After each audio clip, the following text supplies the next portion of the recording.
What's good, YouTube? It's your boy, Only One KDB, and I'm back with another video. In today's video, we got Jey Uso's WWE Royal Rumble win has changed everything. Now, we all know Jey Uso, Mr. Yeet himself, he won the WWE Royal Rumble. And I'm not going to lie, I thought John Cena was definitely going to win. At the end, it was looking like it, and then he just got pushed out, and he just...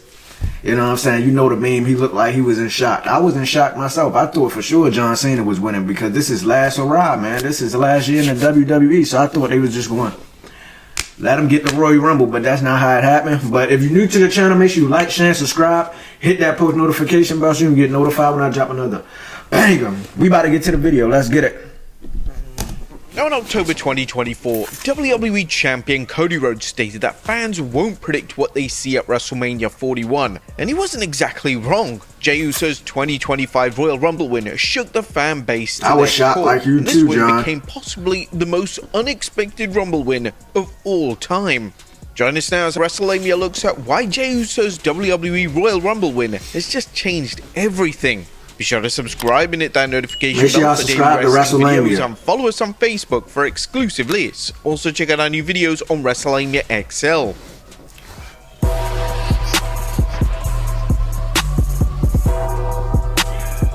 This intro hard, bro. Well, expect the unexpected. Jey Uso wasn't even listed within the top 6 favorites to win the annual matchup, and the common consensus from the fans was that the match was destined to be won by John Cena or CM Punk. It appeared on the surface that the creative vision for WrestleMania was Cena or Punk challenging for a respective world title, and naturally when WWE went with Jey Uso, the IWC let WWE know that they heavily disagreed with the creative call. Social media was rife with negativity following the Rumble, and this negativity extended to YouTube, as Jey's win received 45,000 dislikes, which is extremely alarming. Y'all hate Jey Uso that much? I mean, I guess it's not that much like... It's not them hating Jey Uso, it's just them being emotionally attached to John Cena winning the Rumble, because I thought John Cena was going to win it too, I'm not going to lie. And then when he didn't win it, it was awkward and it put everybody in a weird spot. So Jey Uso just getting the hate, he just getting the backlash from that. Now Jey Uso, he one of them ones, man. I like his yeet shit, that shit, he be having a crowd, I'm not gonna lie. But yeah, man, I was surprised when he won. I didn't think he was gonna win. I thought for sure I damn near was about to put a parlay on John Cena. That's how confident I was in him winning. I thought for sure he was for sure 100% winning. But reaction online was hostile. The same can't be said for the reaction in the stadium at the Rumble itself, as fans reacted insanely positively to the win, and this reaction was sustained during Jey's promo on this week's edition of Raw. Now it's worth noting that WWE placing Jey in the final 2 with Cena was a very huge risk. Cena was a fan favorite heading into the match, and the fans could have easily turned on Jey Uso. The fact that they didn't, and WWE must have had full faith in Jey's babyface star power, spoke volumes. This highlights that WWE sees Jey at a level equivalent to John Cena. So, why Jey Uso? Why did Jey Uso get the big W? Jey has been immensely popular over the past few years, and his yeet catchphrase has definitely captured the imagination of the audience. Jey is a safe bet for the Rumble win, but it's understandable why fans are annoyed. The story of John Cena or CM Punk winning and seeking world title gold may be more compelling, especially when it's been an ongoing plot thread on WWE programming that main event Jey can't win the big one. One of the main criticisms directed towards the win was the fact that Jey wrestled for the world title 7 days prior. Jey headlined Saturday night's main event versus Gunther, and although he came close to winning, he lost clean as a whistle. A babyface losing clean is usually a sign that their quest is over, and if WWE were going to have Jey win the Rumble, then it would have made more logical sense to have Gunther cheat to win. This would have given Jey a fair justification for challenging the ring general one more time. The fans were of the belief that Jey's win wasn't planned in advance. However, it was reported this week that Jey's win was actually planned for some time, and this definitely makes criticism directed towards the Saturday night's main event showdown even more prominent. During Jey and Gunther's promo on Raw, Gunther would state that he was hoping that a big name such as CM Punk or Cena would win the Rumble match, and in the promo, Gunther basically buried the match with Jey. And this was obviously Triple H poking fun at the IWC, and the story here is that Jey will finally shut Gunther up and prove to the ring general that he's on the same level of those names. WWE, specifically, well, Triple H, may have been of the belief that names such as Punk or Cena didn't need to win. With both men confirmed for the Elimination Chamber match on March 1st, it's resulted in anticipation for the match being at an all-time high. Going into the chamber not knowing the direction WWE are taking both wrestlers could make for a fascinating watch, and WWE have definitely listened to criticisms that the majority of chamber matches have suffered from an element of predictability. But it wasn't just the fans who questioned the win, as even Punk during an interview with ESPN stated that he wanted to be in the final two with Cena, and Cena should have won.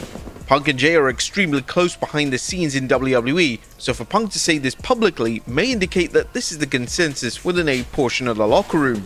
Okay? I wonder how, I wonder, do they get the script before they even walk into the building, or they just find out in that moment, like moments leading up to the match and shit like that, minutes before they go out, or probably 20 to 30 minutes before they go out, or they find out as soon as they hit the building. I wonder how that worked.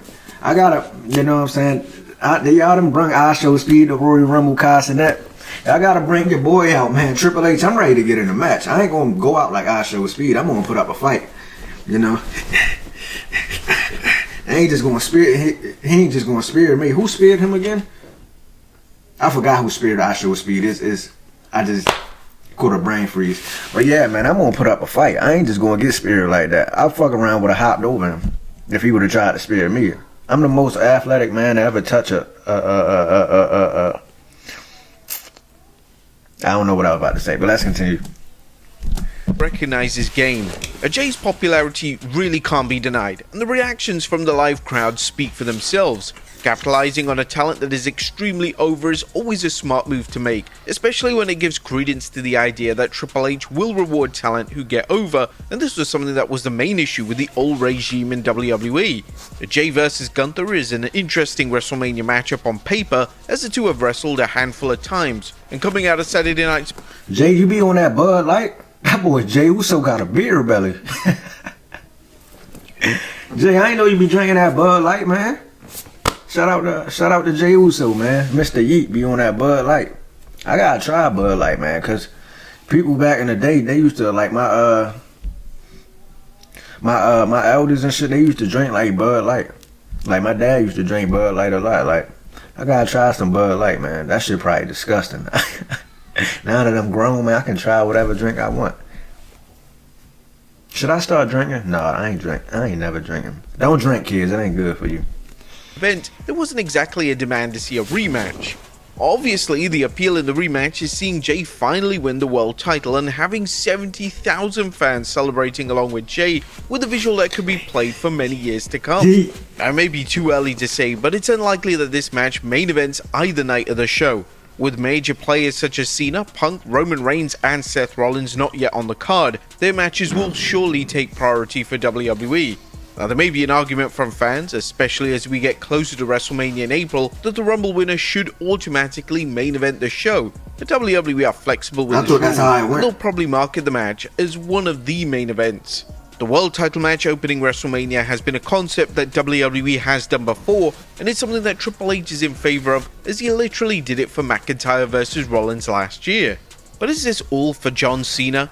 Jay's win has truly sent the rest of the WrestleMania card into flux, and it does appear that Cena is heading towards world title number 17 at WrestleMania 41, and this would mean that Cena wins the chamber match and challenges Rhodes.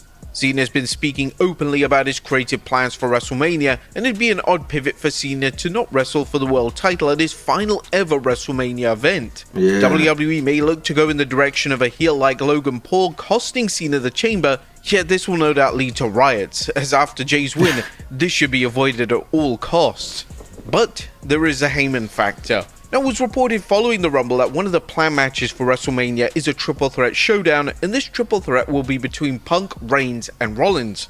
This is a unique matchup, as it's a standard triple threat with no world title attached, and fans are already questioning what the stakes for the match will be. With 3 megastars involved, there's no way this doesn't main event night 1 or night 2 of the show, but WWE have found a way of making this match mean something, other than the fact it features 3 of the biggest stars. It was initially reported that WWE were planning a singles match between Reigns and Punk for WrestleMania, and fans were highly anticipating this to go down. It's unknown why WWE have pivoted this direction, but based on the antics of the three men in the Rumble, as well as Rollins' promo on Raw, this is without a doubt WWE's creative vision. Now with that being said, there could be a way of making the match more interesting. WWE could possibly add a stipulation stating that the winner will be added to the Rhodes vs Cena Night 2 main event, as there's no way fans accept the match at face value. There is also the Paul Heyman X factor in this planned matchup. Heyman owes Punk a favor for helping the Bloodline at Survivor Series War Games, and there are endless theories online regarding what this theory is going to be. These theories range from Heyman turning on Reigns to Heyman making sure Punk gets the main event of WrestleMania. In relation to turning on Reigns, this would be an obvious twist, and it could be argued that this isn't needed. When it comes to the WrestleMania main event theory, this does have some merit. Wanting to main event the biggest show of the year has been a character trait of Punk for years, and WWE could state that Heyman has the sway within the company to actually make this happen. But there's one last thing, and it's probably the biggest, as it's the final boss fiasco. One of the key reasons for this WrestleMania match looking like it does is because of the final boss, The Rock. It was an expectation mainly thanks to The Rock. Let me take on the final boss. I can take him. The Rock, he ain't even that strong anyway. I got him. You know what I'm saying? Let me get in there with The Rock. I'm gonna hit him with a rock bottom, and I'm gonna hit him with a people's elbow so clean he ain't gonna see it coming.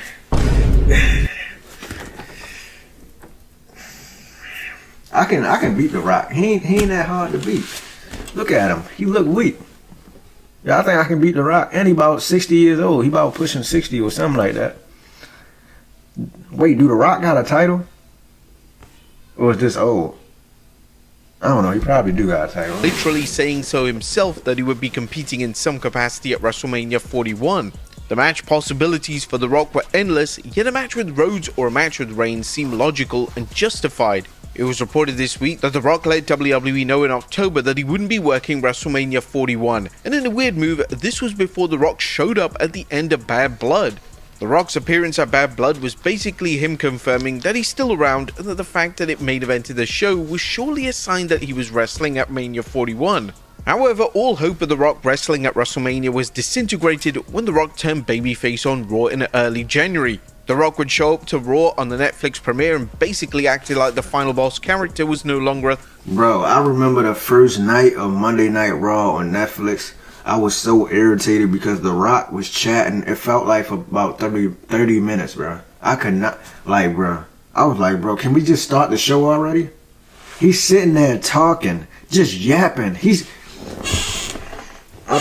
making me angry even thinking about it. Like, I was like, can we get this shit started already? He been sitting here talking for 40 minutes about absolutely nothing. Can we get this show on the road already? I was ready to see some punches thrown, some wrestlers, some suplex. I was ready to see all that. But Rock, he was holding up the show. It was pissing me off, low key. But let's continue, man. Shout out to Wayne The Rock Johnson. Don't beat me up. I'm just saying. Matter of fact, you can't take me. I'll hit you with a suplex so clean. I'm telling you, I'm a wrestling expert. I used to wrestle back in the day. Like when I was like in the second grade. But let's continue. The Rock would endorse both Rhodes and Reigns, and fans were hoping that this was just a swerve, yet nothing has surfaced from it. Even if it was a swerve, Rhodes being cool with The Rock after he tried to end his career last year just makes a lack of sense, and WWE should have known better than to present the face of the company in this way. Unless something changes within the next few months, it appears that The Rock really won't be wrestling at WrestleMania 41, and it's fair to assume that this executive call from The Rock explains why the Mania match card looks like a card that nobody could have ever predicted. What do you guys think? Let us know. He might not wrestle at WrestleMania 41, but he for sure gonna be there. If you think WrestleMania 41 is not gonna feature The Rock, you are sadly mistaken. Triple H already told me, and Undertaker gonna make a surprise appearance, so y'all be on the lookout for that. I got all the answers. Triple H, he be letting me know. He be hitting me on my cellular device, and he be letting me know what's popping before the matches even start, before the events even start. I know everything from the fucking Raw matchups to the WrestleMania matchups to everything. I'm telling you. Y'all gotta get in contact with Triple H, man. He gonna put you on game. But we about to get out of here, man. If y'all enjoyed that reaction video, make sure y'all like, share, and subscribe. Let me know if y'all excited for WrestleMania 41, because I am. I can't wait. And let me know if y'all excited for Elimination Chamber. We gotta get through Elimination Chamber. But yeah, I'm about to get out of here. Make sure y'all like, share, and subscribe. And I'm out of here.